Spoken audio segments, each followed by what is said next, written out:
So now let me introduce our author for the month, Stephen Holgate. Stephen is a former diplomat who has turned from promoting peace between the United States and other foreign countries to writing suspense thrillers from the locations, based in the locations that he served.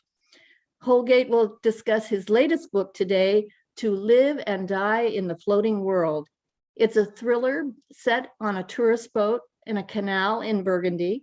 The boat is similar to the one that he worked on when he was younger as a crew member. How his own experience compares to those of his fictional characters may be discussed today. His previous suspense thrillers, Tangier, Madagascar, and Sri Lanka, are based on the characters, conversations, and experiences he encountered in those locations while he worked in the diplomatic service. He served as a diplomat for American embassies in France, Madagascar, Morocco, Mexico, and Sri Lanka. In addition to his foreign service posts, Holgate spent several years as a congressional staffer. He headed a committee of staff of the Oregon State Senate. He managed 2 electoral elections and acted with the national tour of an improvisational theater group. He's had a very varied life. He has also published several short stories, produced a one-man play, and has written many freelance articles. He and his wife live just outside of Portland. So welcome, Stephen. Thank you for joining us once again. We enjoyed you so much, we wanted you to come back. So thank you very much, Nancy. Yes, I had a wonderful time there a couple of years ago. I'm sorry we can't do this live, but things being the way they are, we just can't. That's true. That's true. Well, I wanted to ask you, I know you were a theater major in college. So how did you end up in the diplomatic corps? Was it something you always wanted to do, or did you happen onto it accidentally? Well, there's no accident to it. Usually I say that I was a theater major, then I fell in with bad companions and ended up a diplomat. But the truth is, I started in my 20s. I thought I'd really like to travel. I'd really like to see other countries, which I'd never done. And I thought that I'd like to serve my country. And so the Foreign Service seemed like an ideal way to do all of that. And you take a series of tests, and the process, I think it's shorter now, but when I was doing it, the process took about 2 years from the time you took your first test until the time I was actually hired. So there isn't much accident to it. Oh, wow. Wow. So you took the test, obviously you passed. Evidently. And what did you do in the diplomatic corps? I was with public affairs. When I first came in, it was a separate agency called the United States Information Agency. It was known as the United States Information Service overseas because SIA looked too much like CIA to a lot of people. So we were, instead of USIA overseas, we were USIS. And so we handled press matters and what we called cultural affairs, which could include like a performing group, but much more often it had to do with exchange programs. We managed the Fulbright program and a number of other exchange programs. And we would bring in speakers from the United States to talk about various aspects of American culture, society, politics, history, what have you. Wow. Well, that's interesting. I wrote a piece one time for the US, I think it was the USIA at the time or something. Yeah. And yeah, I wrote a story for them at one time, something they wanted. Oh, really? What was it? Can I ask you what that was about? It was an airplane crash in Portland. It landed in a airplane crash in a neighborhood in Portland. Yes. So it wasn't like at the airport, it was in a neighborhood. I remember that. Yeah. And they called me, and I was doing a little freelance writing for the Oregonian at the time. And I worked at a weekly newspaper. I was editor of a weekly newspaper, and they called me on the recommendation of the Oregonian and asked me to write the story. So I did. Oh, that's cool. Yeah, that's it was really cool. It was really fun. Yeah. Yeah, and we were known as USIA back then, and then I think it was in 1999 they merged us with State Department, And if I were to make editorial comments, I'd say that was a really, really bad idea. But I'm not making any No, comment like that. you wouldn't do that. No, No. no. Well, then when did you decide you wanted to become a writer, and how difficult was it to find your first publication, publisher, or your first media outlet? Well, that came a lot earlier, right about the time I was in fourth grade. Oh, wow. I thought, I'd really like to be a writer. I don't think that idea, it came to my head fully formed. I mean, at that age, you don't have many fully formed ideas. But I began to write little things for myself that I'd never finished. But I had a number of teachers encourage me, and more it grew into my head that that's really what I would like to do. And so I retired from the Foreign Service at the earliest opportunity. I figured they can find plenty of other smart, capable people to take my place. I wouldn't be missed. And you can retire at age 50 with 20 years in, and that's what I did. And I started writing seriously then. It took me, the hard part, the easy part's the writing. The hard part was finding an agent, because I didn't want to self-publish. Maybe I just wanted that validation of having somebody say, hey, we really like what you're doing and we want to publish it. It took me about 10 years to find my agent, Kimberly Cameron. And so she signed me to a contract, and then signed a contract with Amphora Publishing, particularly their imprint of Blank Slate Press. And so Tangier came out, gosh, about 5 years ago, I think, something like that. Wow. Wow. So it was a while then before you were able to see it in print and kind of gloat over it, huh? You don't gloat much. In fact, it was a funny thing. I was doing the first time I did a reading from it, and people made a couple of suggestions. Oh, you should have done this, or this thing, there was a misprint. And I realized for the first time in my life, it was too late. I mean, Yeah. there it was. And I couldn't go back and rewrite it anymore. I couldn't fix that misprint. Oh, You just have to live with it. You get used to it. Yeah. Well, they, whoever they are, say that you should write about the things that you know. So how much of your books, and especially this last one, was based on your experiences, and how much of it is imagination? Well, with all of them, I'm going back to a place that I knew well. And I'm using that as a backdrop for stories I want to tell. And I like to think that each story could only spool out in that way, in that place. And it's always a mix of both things that happened and things that almost happened, and things that didn't happen. You make up entirely. Going back to Live and Die in the Floating World, there is a story in the back of it that I have vaguely used. It's vaguely based on a true story that happened a couple of years before I was on the boat. And one of the crew members, we were a very tight bunch.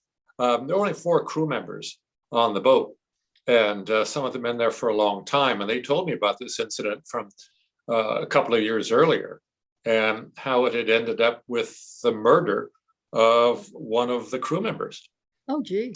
And the idea stuck in the back of my mind, and I thought about it for a long time. And at first I was going to use that more directly, but I didn't like the way it was coming out. And so I changed it almost entirely. I think Dilip was the crew member. He was from Sri Lanka, who told me about this. And I suspect if Dilip were to read it, he might not recognize where it came from. Oh, really? Wow. Well, I exaggerate some. The situation that ended up with a murder is still there, but it spools out very differently. And there are just little incidents and anecdotes that I use. The main character, a guy named Kip Weston, I got through that. Sometimes I get up here and I can't remember the names of my characters. It really happens. Kip Weston in the book has the same job that I did. And so I could describe that very well. I mean, I make it sound like I worked for the boat for a long time. I didn't. It was just the last month of the season, but it was such a rich experience that it seems much longer. And I remember it very vividly. You have to remember not only what happened, but how it felt, how it smelled, how, you've got to bring all that back. And in fact, it comes back.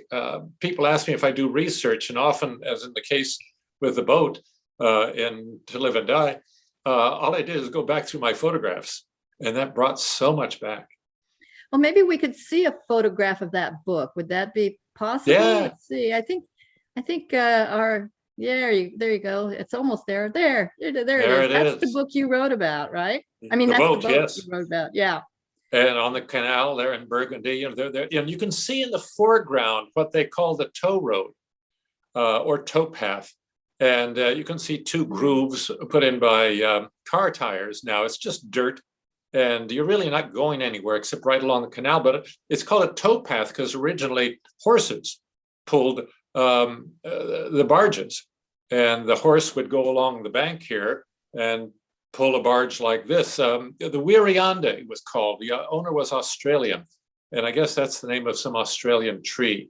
It was 100 feet long. It had been converted from a commercial barge, that hauled gravel or grain or what have you, into, I thought, a beautiful little tourist boat. We only took 6 passengers at a time, and they stayed for 10 days, paid a great deal of money to have us treat them like royalty. I think in your book you say 25,000 a week. No. Well, that's actually about what it would be now.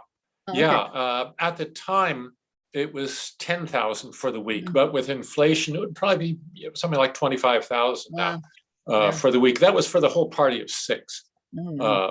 So in some ways, it wasn't so expensive if you could come up with the money.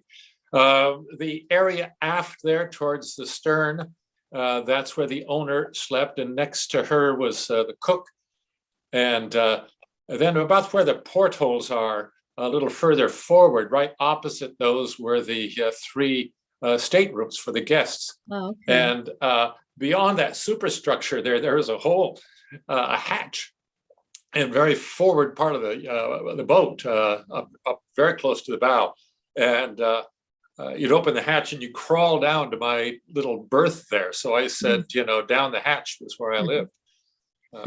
So yeah, it brings back very fond memories just to see the boat. Well, it's a fun read. I enjoyed it a lot. Oh, it's good. Very, very suspenseful. So every little twist and turn. It doesn't sound like maybe it was quite as suspenseful when you were on the boat as a crew member. So how did you come up with some of those twists and turns? What is it in your mind that makes you do that? I must be twisted, I guess. I don't know. You must be twisted. Yeah, I was using this original story, but that actually is fairly brief and fairly simple. And so I thought, well, let's make this more complex. That Kip really doesn't understand what's happening, as you'll recall, for quite some time. He doesn't understand what's going on about him. Also, and this comes up very early in the book, so I'm not spoiling much, I thought, well, let's add another layer. Somebody is after Kip, and he's taken this job to get away, but he's ended up in far more trouble than he was to begin with. Only he doesn't realize that for a while. And then you come up with some characters, and you realize I could just do this in a straightforward way, but no, it's more fun to have it happen with little episodes of tension, and then you release the tension, and then more tension, and you release it a little like malaria comes on you like that. I know, I got it. And you realize after a while that this is how lots of suspense things are structured. There have to be those moments when you think, we're safe now. And then you're not. And then I would come up, I knew from the beginning how I wanted it to start. And I had this very clear idea of how I wanted it to end. And it was only when I was about 3/4 of the way through, I thought, how does everybody get there at the end? I hadn't thought through that part very well. And so I had to cook up for every character some plausible reason why they would be there at that moment. I like to think okay. I think it worked. I think it worked. Yeah. Good. Would you like to read something from your book?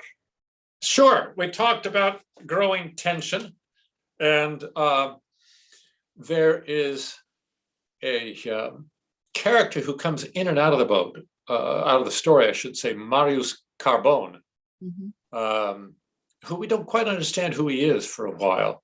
And I'll try not to give it away in this segment. And he has left his mistress, his girlfriend, on the boat with a couple of bodyguards. And then he comes back and he has a hunch about a relationship that may be building between Kip and this young woman. And he doesn't confront it directly, but indirectly. And so this is a dinner table on the boat. Marius Carbone, Diane, the owner of the boat, Brigitte, the young woman, and Kip. And about halfway through the dinner here, Carbone's mercurial moods made us all feel we were living inside a ticking bomb. But the rest of the dinner passed smoothly. The napkin didn't fall off my arm, I didn't pass wind, and I didn't spill the soup in anyone's lap, however attractive the thought. Still, every time I came around the table, serving the main course, the salad, the cheese, I felt Carbone's eyes on me, the watch spring of his foul temper winding tighter and tighter, while he overpraised my service and repeated his certainty about my upstanding character, each word carrying an ugly wad of menace. A wave of fear rolled through me. If, as Dilip had warned me, Serge and Paul knew of Brigitte's visits to me, and one of them had told Carbone, she and I might both end up dead. Carbone picked up his table knife and tapped Brigitte sharply on the hand. What do you think, my little cauliflower? Is Serge right? Is Skip? His real name is Kip, and Carbone knows it well. Is Skip quite a guy? Are you impressed with him? She rubbed her hand where Carbone had hit her, her eyes seeking a place where she wouldn't have to look at any of us, but there was no such place. Oh, I haven't thought about it. The sinister tone of his laugh made my heart drop to my socks. Oh, maybe you should, huh? He pointed the tip of his knife toward me as if judging the distance to my chest. Actually, he doesn't look like much, does he? And I don't think he's very bright. But Serge, well, Serge says he's quite a guy. And I'll bet he's not just some paysan, a peasant like me. No, he thinks he's something special, huh? Maybe he is. Are you something special, Skip? I set out the dessert plates, trying to keep my hands from shaking from equal measures of anger and fear. I wouldn't know. Carbone chuckled like a dog growling and looked at the two women. Oh, you wouldn't know. Didn't I tell you he wasn't very bright? What does your father do, Skip? Not my favorite topic. But I remembered what Brigitte said about how Carbone yearned to be a real businessman and told him, my family owns 2 shipbuilding companies, aiming the words at him like an arrow. Idiot that I was, I wanted to show him up, make him angry. What I got instead surprised me. For an instant, Carbone's face went blank before sagging into the expression of a little boy made to feel small, a little boy with his nose pressed to the window of a party to which he wasn't invited. His voice sounded hollow, and I could barely hear him say to me, you're lying. The temperature in the room dropped 10 degrees. Blinking in the thick silence, Diane managed to smile and put her hand on his. He's joking with you, Marius. He's just making a little joke. Why would he be working on my boat if he were a rich man's son? I cleared the table and began to breathe normally for the first time since they'd sat down. But as I handed the plates to Molly, the cook who's there, the big man said with false amiability, what are you doing, Skip? Can't you see my glass is empty? No, don't look at Diane. Come fill my wine glass. With every word, his voice took on a sharper edge, cutting deeper into the thick layer of menace built up during the dinner. Don't stand there like an imbecile. As I tilted the bottle over his glass, he clamped my forearm in his hand. Feeling my self-restraint giving way, I grunted in the back of my throat. Diane looked at me sharply, her eyes pleading with me to maintain my control. So I kept quiet and gave him a generous pour. When I tried to step away, though, Carbone kept his grip in my arm. Unable to withdraw my hand, the wine continued to pour. No, Skip, don't be stingy. Fill it up. He looked me in the eye as the wine spilled over the lip of the glass, running down the stem, puddling across the table. You oaf, look what you're doing, he shouted. In the next moment, his voice grew dangerously mild, though his grip on my arm was turning my hands numb. I'm very disappointed in you, Skip. The pool of wine spread across the table, dripping onto the floor, red as blood. Let go of me, you bastard, I said, abruptly twisting my wrist enough to escape his grip and set the bottle down on the table. I looked into Carbone's eyes and saw my death looking back at me. Gripping his table knife as if he wanted to strangle it, he bit out each word. The last man who called me that, I slit him from his chest to his prick. So, Yeah. not a good dinner. No, it's not. It might have some indigestion to go along with it, huh? At best. In your book, in this book or in the other books that you have, is there any particular person that matches your personality closer than others? Or do all of your characters have a little bit of your own personality? It's a little hard to judge. You know, in acting, they say that you cannot bring into a character anything you don't have inside of you. So you could almost say that every character has a little bit of me in it. That is, what do I remember about that person? And sometimes those memories are false. They're what I wanted them to be in some way. And so when I haul them back up and change them around, it's got some of myself attached in one way or another to each character. If I avoided that question well enough there? Yeah, but I've got another one for you. Okay. In an interview, you were talking about your characters and how attached you get to them, and you mentioned that that not only do you take care of the writers, but the characters, but the characters take care of you. And I'm just curious what you meant by that. And can you give us an example? I'm not sure I have a particular example in mind. Maybe I'll come up with one. But essentially, you come up with these characters in your head. And, you know, they may be based on people you know, although usually what they are they have the characteristics of several people you know or somebody you've just seen, and you put them all together. They're composites. That's why it's hard to answer whether someone is close to me. And you see them vividly. After a while, they're quite alive in your head. And after a while, you can easily anticipate what they're going to do and say because you know them so well. And so some of it starts to come almost automatically. You write a line, and then you know how that character is going to take it. And so you just write it down. You know, it's already there in a sense. And that just happens a great deal, that they take care of you that way. Once you've got them clear enough in your head, they to some degree will write themselves. And how do they take care of you? Well, that's kind of it. They will take care of me by suggesting what it is they're going to say. That's kind of like wink, wink. Come on, Steve. You know what I need to say here. You know what I need to do. And I think, yeah, I do. And they also say, I would never do that. Occasionally they do. Although you don't know that until you're starting to rewrite and you're thinking, no, that's not going to happen like that. Yeah. I imagine there's a lot of memory that you have to carry with you from writing one page and then maybe 100 pages later writing something else that happens, and then you go, wait a minute, I didn't set that up very well, or maybe I said the wrong thing. How do you remember what it is that you have written, and how do you know what you need to set up? Again, if you've put a lot of thought into it as you write, and it can be a very slow process. Sometimes you have to think out every word. That helps your memory because you worked on it so hard, the memory comes back quickly. Sometimes you don't remember. And as you're, I just had that experience with something I was doing today.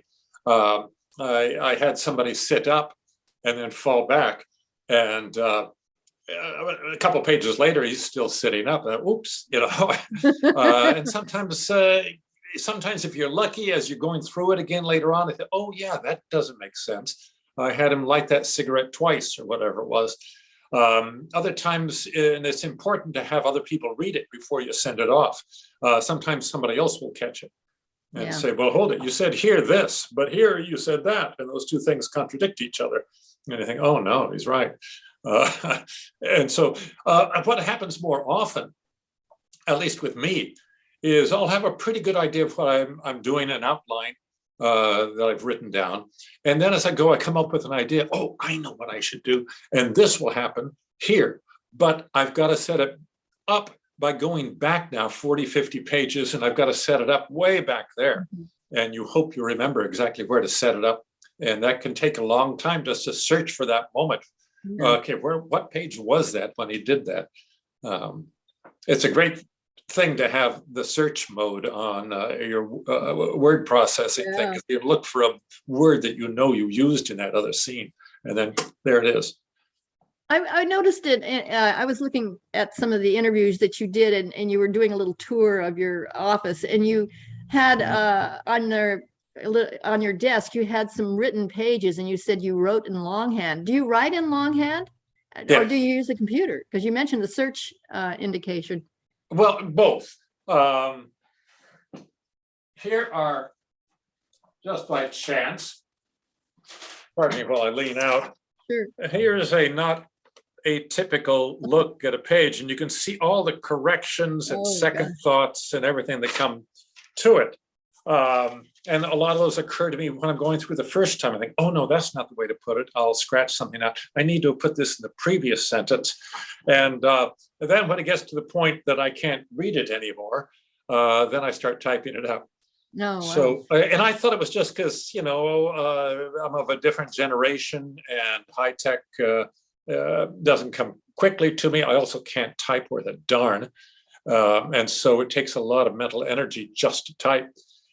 And so that's why I wrote on yellow pads. I thought it's because I'm not tech savvy, but I found out that many authors much younger than me do the same thing. They write out in longhand on yellow pads, and then eventually they type it up. And I think your brain works differently when you're writing something out cursively than it does when you're typing. I know it's true in reading, that something you read off a screen, your comprehension and your retention really go down.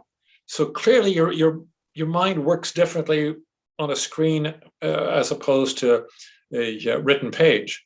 And for me, it comes much more quickly when I write longhand. When I was working, I could compose most things on the computer, and emails and stuff like that I still do. But if I needed to write a speech, oddly enough, then I had to get out a yellow pad and really think it out. So even when I was working, most things I could just compose on a computer, but there were some things I couldn't. And I find it much easier to compose on yellow pads. It kind of makes you go slower, doesn't it? Kind of makes you kind of plod through it. And sometimes that's an advantage. Yes, although if you saw how poorly I typed, you'd wonder which is really slower. No, actually, I type a little bit faster than I can write. And occasionally you're writing, the words are coming to you so quickly sometimes that I go back. I was writing so quickly, I go back and I can't make a head or tails of what I was writing. and I've got to sit there and figure out, what could this word be? I'll really get stuck sometimes. Yeah, that's the real mystery, is what did I say to myself there? There you go. There's a suspense thriller in itself. Yeah, it would only bore other people, though. Okay. Do you have anything else you would like to read? I might read the very beginning if you'd like. Sure. Why not? And I gave names to the chapters. You don't see that much anymore. And I thought it'd be fun to give a title to each chapter. So this one's called Rory Gallagher and the Écu d'Or. I've got Écu d'Or in italics, so you know it's a foreign word. It means the gold coin. It was nearly midnight, and I was drunk and thinking of heading back to my dump at the Écu d'Or when the Irishman Rory Gallagher came through the door of the smoky, fly-blown bar on the pimply backside of Montmartre. I thought later how different things might have been if he'd chosen another bar or I'd been sober. I'd met Gallagher 3 months earlier in a little town on the Loire where we'd each stumbled into short-term jobs at a campground. We'd both passed the previous few months kicking around Europe pretending to find ourselves. He couldn't have known I was working hard at not being found by anyone else. In the way of such wanderers, we struck up a momentary friendship before parting bitterly over an Italian girl who decided to head to Paris with me instead of going with Gallagher to the south of France. This checkered history flickered through my impaired mind as I saw him walk in, searching for an open table. My first impulse was to keep my head down and hope he didn't see me. I should have followed it. Instead, under the influence of an alcohol-induced sense of brotherhood, I raised my hand and gave him a welcoming nod, the nod making my head swim after several beers and an empty stomach because I couldn't afford both dinner and beer. He cocked his head to one side and squinted at me with one eye, trying to place me. When the other eye popped open, I knew he'd made the connection. To my muddled surprise, his frown morphed into a grin. I should have recognized as the sort of the big bad wolf would make running into one of the three little pigs in a dark alley. Well, Kip Weston, you old sod, what are you doing drinking alone? I looked around for the two jolly Moroccans who had been with me all evening, but found they'd drifted away at some point. You may recall, Nancy, they reappear later on. Yes, they do. And where's the lovely Giulietta? He asked. I essayed a who knows gesture. Heading to Brittany with some random Greek the last I saw her. My confession about losing her took some of the menace off of his smile. How was the south of France? I asked him. No, never got there. He pulled out a chair and slumped into it with a theatric sigh of weariness. Needed to replenish me empty purse. Got work in Burgundy for a couple of months and didn't get any further south than Dijon. So where are you heading now? Back to Dublin. I was promised a job starting the end of September and I've got to get back or lose it. How about yourself? I told him of my travels with Giulietta and then without, and how I ended up in one of the smarmier quarters of Paris. Where are you staying? Been at the Ecu d'Or the last couple of weeks. The Ecu? My God, Weston, that's the sort of place where you wake up in the morning with stitches on your back and one of your kidneys missing. Well, I'm broke. Oh, you were flush back in Beaugency, made me wonder why you bothered with the job. For now, I only told him the money's gone. So go home. Don't want to go home. The defiance I'd meant to project somehow came off as petulance. I'll ask your old man for some money. You told me he's swimming in the stuff. How many houses and a yacht, as I recall? At the mention of my father, I momentarily lost the power of speech. Gallagher couldn't have understood why, and I wasn't about to tell him. I was suddenly very drunk and very tired, so I laid my head on the table and breathed into the pretzel crumbs. The sound of a crow cawing made me think I'd drunk way too much, but it was only Gallagher laughing. And you were getting ready to take over your father's business, yes? Graduated from some toffee-nosed school in finance or management or something. No. I barked into the tabletop, the word ricocheting back at my head hard enough to make it bounce. I told you about that. Oh, that's right. Comparative literature. You graduate magna cum laude or some such Greek last spring, and now in your 22nd year, 23rd, your 23rd year, you're going to write the great American novel about him and his kind, just to show you've got too much money and too much soul to take over the family business. Rich kids. Enough about that, okay? Sure thing, Kipster. Sure thing. And it is through, as you find a page later, it's through Rory Gallagher that he finds out about this job on the boat. And he says, you can, I just quit there. You can have my job. And we find out a little bit later in that same chapter that Kip has a lot of reason to get out of town in a hurry. And so he runs down to see if he can get that job. And it's both a curse and an accomplishment, I guess you could say, to get that job. Yeah, he thinks it's all good at first. Yeah. Although he finds out when he gets there that nobody liked Rory Gallagher.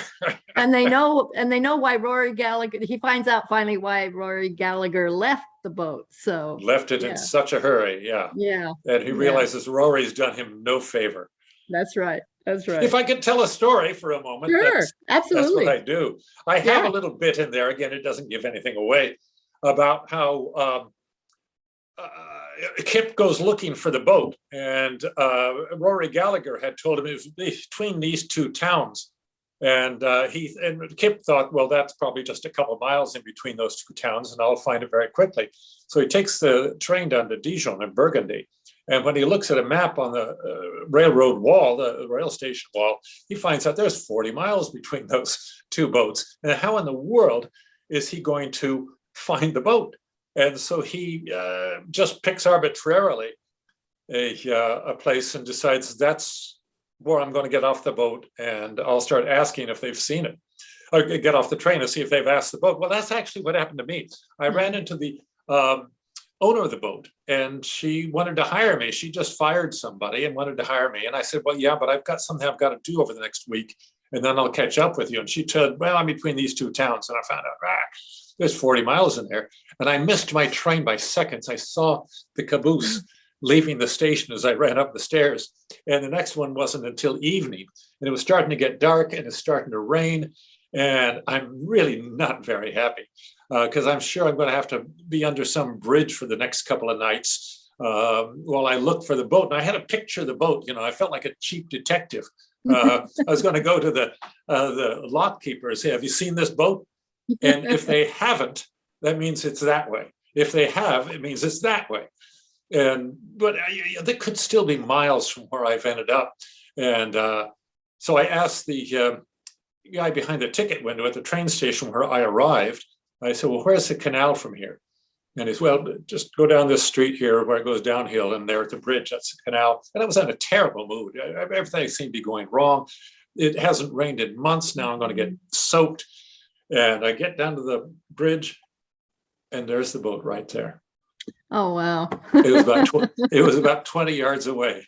Evening coming on, the lights glowing. And so it's not consequential, but there's an example of how I used real life to add something to the story. I just wanted to work that in. Well, so I did.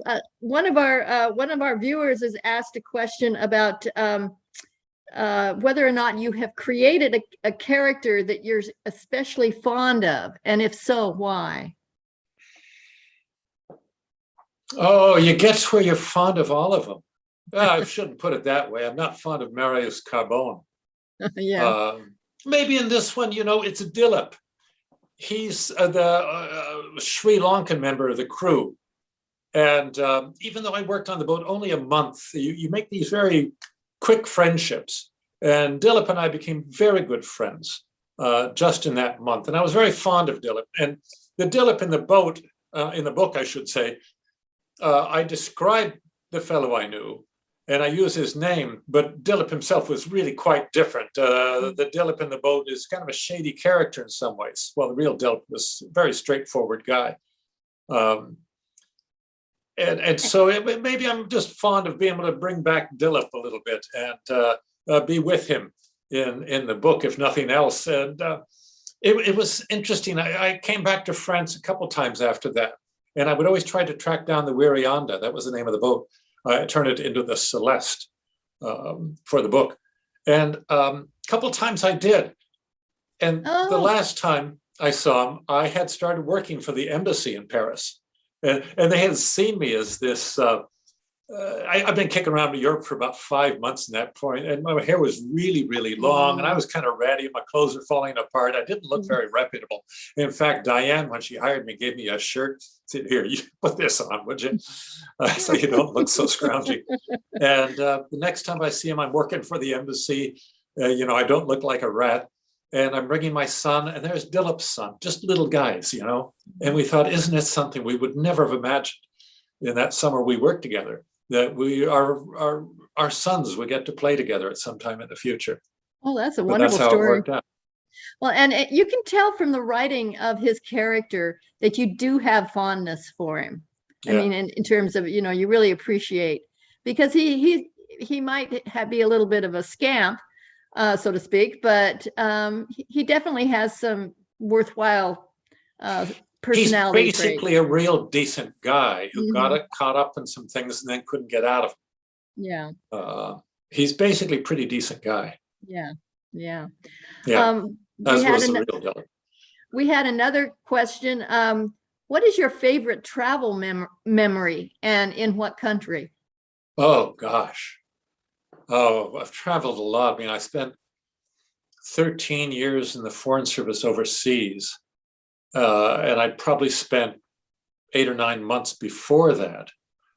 Certainly working on the boat is one of my fondest memories. And the memories come in just little pictures almost. I remember being on my bicycle arriving in Paris. I'd never traveled anywhere, not overseas. And I get off the train with my bike and I'm pedaling down to this youth hostel, but I couldn't believe I'm really in Paris. I mean, it was just kind of overwhelming. I mean, there's the real Eiffel Tower. There's the Louvre, it's real, it's right here, I'm here. It was almost hard to take. There was a similar memory I've often come back to when I had first arrived in Europe. A friend that I made and his wife took me to a little chapel in a very small British town, English town on the channel called Bosham, Bosham. And they took me to the chapel there, just a little tiny thing. I probably could seat maybe 100 people, much, small for a church. And the bell tower had been built by the Normans in about 1200. That was the newest part of the church. Wow. Most of it had been built by the Saxons, and there was an arch. I wish I knew church architecture terms better, but from where the congregation sits, and here's the altar, and right there is this arch that had been put up by the Romans. Oh my gosh. And you know this story, the old legend of King Canute, how he couldn't turn back the tide. King Canute's daughter was buried under the floor there. Oh my goodness. And I'm from Tigard, Oregon. An 80-year-old house is really old. And here I am in this building where the arch was put up about the year 300. And it overwhelmed me. I had never understood the term "my mind reeled" until then. And it was like I had a dizzy spell. It was like vertigo. And I had to sit down because I've been thinking people have been worshiping here Sunday in, Sunday out for more than 1,600 years. And the thought of it just overwhelmed me. And I got a little bit used to that. So when I got to Paris, fortunately, I didn't fall off my bike or anything, but I was very excited. Yeah. I mean, here, I had 100-year-old house in Portland, and that's old, in Portland. That's old. Yeah. It's nothing now. And I'm catching myself talking about my earliest memories of traveling. And I think often with travel or so many other things, we try to recreate the first time we've done something. We try to do it again, and you can't. You can't go through that great moment of discovery a second time. So it goes. So is there any country you would like to visit so that you could go through that great moment of discovery again? Well, you never know what's going to happen. So you don't know if you're going to have that feeling.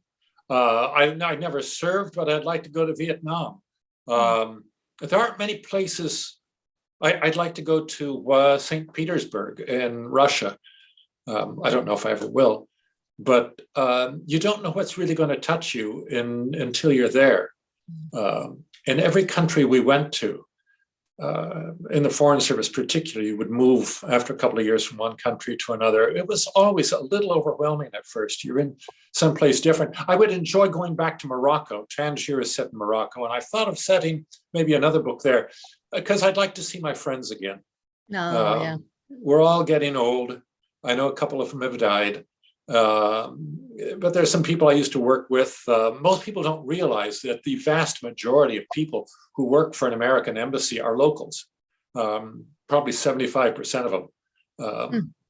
And in the area I was in, cultural affairs and press affairs, we really put them in very substantive positions because we needed to rely on their advice because we're working within the culture and we don't know the culture yet. And so particularly the first year or so, you're always asking them their advice. How do I do this? Who do I approach? Who do I talk to? And so you become very close. And I'd love to see a few of them again. When you were in those countries, did you keep a journal of impressions or a journal of experiences at all so that you could draw from that for your books?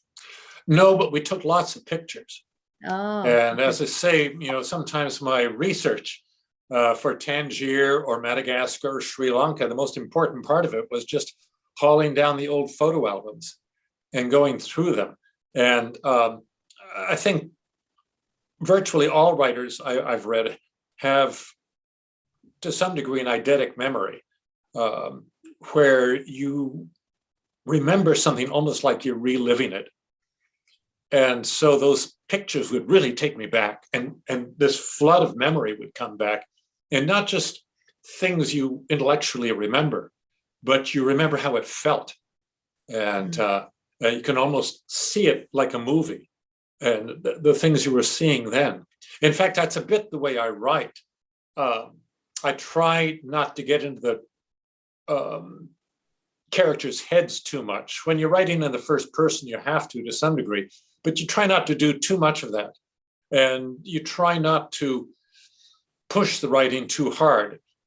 What we know about life is what we can see and hear and feel, what we take in through our senses. And so that's what I try to do with my writing. I kind of try to keep the writing simple and stick to what the characters see and hear, because that's how we know things. We'd only know other people by what they tell us and how they look when they tell us these things. Yeah. And so as a writer, I try to do that. And a lot of people have told me that my books read like movies. And I say, well, when it's going well, it runs like a movie. It's like I have this movie running in my head, and I'm just writing down what I see and hear. That's when it's going well. So you're almost transcribing in a way. In a way, that's almost how it feels. Yeah. Everybody's different, but that's what happens with me. Well, you mentioned other writers, and one of our viewers has asked, what authors do you read, and what authors have influenced you? Oh, I read a great variety. I write some, read, I get those two verbs mixed up. I'll read some detective stories sometimes, very serious literature at other times, nonfiction. Ian McEwan, British writer, I like a lot. Haruki Murakami, Michael Chabon, an American writer, I like a lot. I'm sure I'm skipping. Anne Patchett, I think is terrific. Louise Erdrich. But without a doubt, the one who influenced me the most was Ernest Hemingway, and I'm hardly alone. It would be embarrassing to find out how many other authors would say the same thing. And it goes back to in college, my senior year, the bookstore was having a sale, and they had a copy of A Farewell to Arms for $1. And I thought, yeah, sure, why not? And so I picked it up, and I read hardly anything by him at that point, and I didn't have much memory of what I had, and I read it, and it was like falling in love. That's all I can say. It was this great experience of the immediacy of his writing. You're right there. You're right there with him. You're experiencing it with him as it happens. And I thought, after some years, well, that's just me. You know, I'm an older guy, and so older literature would appeal to me. But I was speaking to a young woman writer in her 20s, and she had just read For Whom the Bell Tolls. And she said with this sense of wonder, oh, you can write like this. But it seems so simple because he sticks to the essential. And it's really hard. It's really, really hard. In fact, I will find a little passage that I think sums him up so well. I wish I could say that I had discovered this all by myself, but I didn't. Somebody had to point it out to me. And it comes from a book by a great short story writer. I'm stalling here, as you can probably tell. Who there we are, who does a great job of characterizing various writers and really capturing things about them that I had never really noticed. That is, I knew that Hemingway captivated me, but I hadn't, at that point, when I first read this, I'd never really analyzed it. And so here's the opening paragraph from from a short story of his called In Another Country. And there's that idea that if you use a word in a sentence, don't use the same word later in the sentence or in the next sentence. It's called elegant variation. use a different word for the same thing. And what Hemingway could do that I've attempted, and I can't do it, is elegant repetition. He just builds up a spell. And listen to this and how the words repeat themselves. In the fall, the war was always there, but we did not go to it anymore. It was cold in the fall in Milan, and the dark came very early. Then the electric lights came on, and it was pleasant along the streets looking in the windows. There was much game hanging outside the shops, and the snow powdered in the fur of the foxes, and the wind blew their tails. The deer hung stiff and heavy and empty, and small birds blew in the wind, and the wind turned their feathers. It was a cold fall, and the wind came down from the mountains. Oh, yeah. And it's like somebody casting a spell over you. Yeah. You can see fall, wind, cold, blue, and you hardly notice it while you're writing. He took that from James Joyce and really perfected it. He and Joyce were great friends. He touches every sense, doesn't he? Yeah. When somebody asked him, why don't you write novels? Because he started out as a short story writer and was considered very enigmatic, highly avant-garde. We forget that about Hemingway now, because his revolution was so complete that we don't notice it now. And they said, well, why don't you write a novel? And he said, how can I write a novel when it takes me a week to write a paragraph? And it was a little bit of a relief to realize that was hard work for him too, to come up with that simplicity. So, yeah, you don't feel so bad about taking a long time to write a novel then. No, no, not at all. One of our other viewers asked whether or not your theatrical experience has helped you with your writing of novels. I think so. You deal with a lot of good dialogue, if you're lucky enough to be in good plays anyway, and a lot of good dialogue. And so you get a feel for it. And I like to think that's one of my strengths. And I use a lot of dialogue because I feel comfortable that I can do that well. And that makes the characters come alive. You're not just talking about what they said, you're repeating what they've said. And I think it helps you see them better, understand them better, because everybody has their own pattern of talking.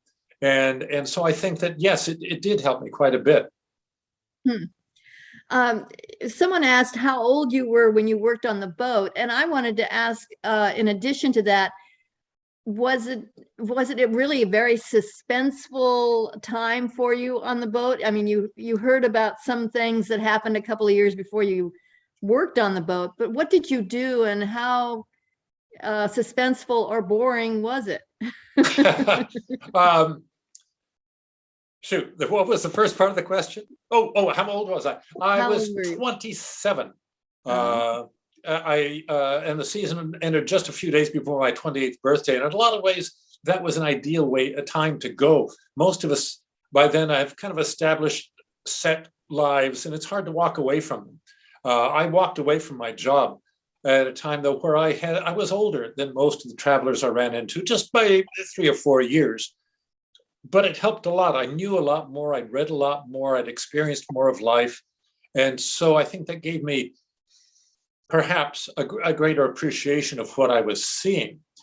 The boat itself was a good experience. And it was all of those things. It was boring occasionally, not very often. It was very enjoyable, a great deal of the time.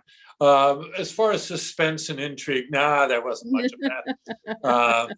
Except for one time the owner and one of her crew members were arguing with each other in the middle of the night. I was way up in the bow. I didn't hear it. And the cook, Anne, came crawling up to where I was, tapped on my hatch, and I opened it and I said, yes. And for a moment, I might have misunderstood why Anne had come to where I was sleeping. But no, she says, no such luck, okay. She says, they're screaming at each other. Can you get them to stop? And I thought, well, why is this my job? But yeah, sure. And, so I had to get dressed and go back. And I didn't say much to them, but I think it kind of embarrassed them to know that everybody could hear them. They were very angry at each other. It doesn't matter about what. Yeah. And so I said, okay, well, I wanted to make sure you two weren't going to kill each other. And I left. But very shortly thereafter, they stopped arguing. I mean, if they had killed each other, you'd have another book. So, but a lot of times it was just very enjoyable. My job, most of it, was to drive a car, which seems odd when you're working on a boat. But she had an old London taxi, those boxy black things, that ran along the tow road. And my job basically was to go on to the next lock and tell them there's a boat coming. Could they get the lock ready? And that takes them about 5 minutes, maybe 10. And you think about it, and you go through, 10, 15 locks a day, and I'm saving 5 to 10 minutes a lock. It's really a huge help to the passengers. They don't want to sit there in the lock any longer than they have to. And so what I was doing was very easy, but it was very important. I'd help open the lock and close it behind the boat. And I'd practice my French a little bit on the lock keeper. But more often than not, I was anywhere from 20 to 45 minutes ahead of the boat. The boat only went 4 miles an hour. Mm-hmm. And so if there's like a kilometer or two between locks, I'd be way ahead of it. So I'd say, well, there's a boat coming. And then I'd sit there. It was September and sun is shining and life is good. And I'd be sitting there reading a book and I'm thinking, I'm getting paid for this. And occasionally I would take the guests on a ride to some little town if they wanted to get off the boat. And I would go for groceries sometimes. But actually, that was a very enjoyable job. I liked it a lot, except when I had a cold and then I felt lousy. Oh, my first thing every morning, and I worked this into the book because it was such a fond memory. We ate a lot of bread. You do that in France, and everybody wanted croissants for breakfast, and then you needed baguettes during the day. So as soon as it was light, I would get up and get into the car and find the nearest bakery, boulangerie. And when I got there, it was early. They were still baking the bread. And maybe it wasn't even entirely light yet. And so you come in and the fires are glowing. And the smell of freshly baked bread was just wonderful. And it's still kind of half dark inside the place because the sun hasn't entirely come in yet. And I'd buy, a dozen croissants and 8 or 10 baguettes, and I'd carry them back to the car in my arms, with the smell of this fresh bread in my nose there. And that was really kind of fun. It only lasted a few minutes, but I looked forward to it every day. Well, it's a great job if you can get it, I guess, huh? Great work. Yeah, that's the song. Great work if you can get it. And if you can get it, tell me how. Well, Stephen, it's been a delightful conversation. We've had a great time and I've learned a lot. The book was great. I highly recommend it. We have a copy of it here at the library, and we have the bookstore carries it as well. Also, I think you're offering it on your website, from your website. Is that right? Yes. My website is Stephen Holgate Wright. That's Stephen with a PH, Holgate Wright, WRITE.com. If you want to come through me, I'll even sign the book. And I give a little bit of a discount on it too, just because I don't want to fool around with shipping and handling. But I also want to give a shout out to my friends there at the bookstore across from you. They're great folks, and got to know them a little bit. And what a nice bookshop that is. So let's not forget them. One last question is, are you working on anything that we can talk about in the next year or two? Well, I hope. You got to find a publisher who wants to print it up. I'm actually doing two things. I'm finishing up. My agent asked me to do some rewrites on a kind of a suspense thriller set in Paris. Oh. It would take me too long to explain it, but that's another one where you've got to think of, okay, how do I want to structure this? How can I make the suspense unravel? How can I make it a complicated plot without making it totally obscure? And I've been kind of enjoying that, but I've had to interrupt the other thing I was working on, which goes back to my first job out of college. I was a theater major. Nobody's asking me to work for them. And I ended up being a gardener for two doctors in Malibu. And they hadn't got around to building the house yet. So they had a horse stable they cleaned up for a nice little bedroom for themselves. And I lived in a tent. And I met all sorts of wild people. And so that's kind of a comic novel set in Malibu, kind of going back to when I was just out of college. Well, it sounds like you've had some great adventures and you have some more coming up. So that would be a great thing to keep track of. I'll have to keep track of those books. Well, And thank you. Thank you. it's been a great time getting to talk to you again, and keep up the good work. It was a great book. I highly recommend it. Well, thank you So, very much, Nancy, and thanks to all my friends, Jenna, and the other friends there at the library. oh yeah, they like you very well. All right, well, that wraps up our February edition of the Northwest Authors Series authors presentation. I want to remind you again that we will have Writers Read Celebration, fourth annuals. It's getting to be quite the tradition at the library nowadays. And that will be on Saturday, March 5th at 7 o'clock. Until then, take care and keep reading.